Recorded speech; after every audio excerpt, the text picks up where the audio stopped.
Hai korang, kali ni kita nak buat mushroom soup with pastry daripada Lady Anna Soup ni. Halal ya, dia ada halal. Dia 3 pack tau. Pack ni kita perlukan 200 ml air panas. Masak dia, kita nak deburkan dia. Dia ketulan-ketulan mushroom kat dalam tu. Ni pack kedua. 200 ml air. Tapi kalau korang nak lagi pekat, korang kurangkan je lah air tu. Boleh dapat sup yang lebih pekat. Tahan panas sebab nanti kita nak masak pastry dia sikit. Sebab dia aku kurangkan dia punya air tadi. Pastry pun kita pakai yang segera je korang, yang cepat. Ni letak je kat atas ni, tutupkannya.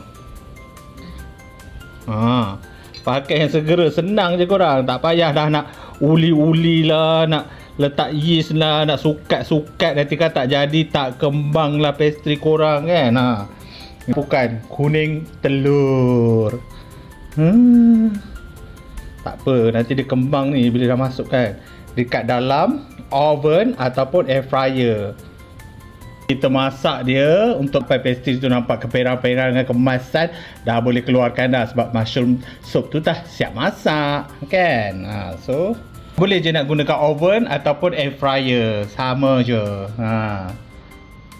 Oh, ni dia dah siap korang. Wah, inilah dia. Kalau korang ketuk, tengok bunyi dia kan. Garingnya pastry dia, keemasan di atasnya. Cara nak makan dia, korang pecahkan pastry ni, celup dalam sup, makan sekali dengan sup-sup tu. Jom kita tabuk. Kita tengok macam mana rupa dia. Tengok tu, ada asap berasap korang. Pastry kita dah masak. Di dalam dia ada sup. Inilah dia. Sedapnya.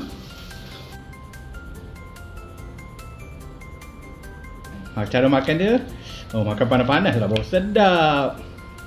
Makan, celupkan dengan sup tu. Lepas tu dengan pastry tengok. Berasap, ya Allah, sedapnya. Bismillah, makan. Tapi hati-hati tau, melecur ni.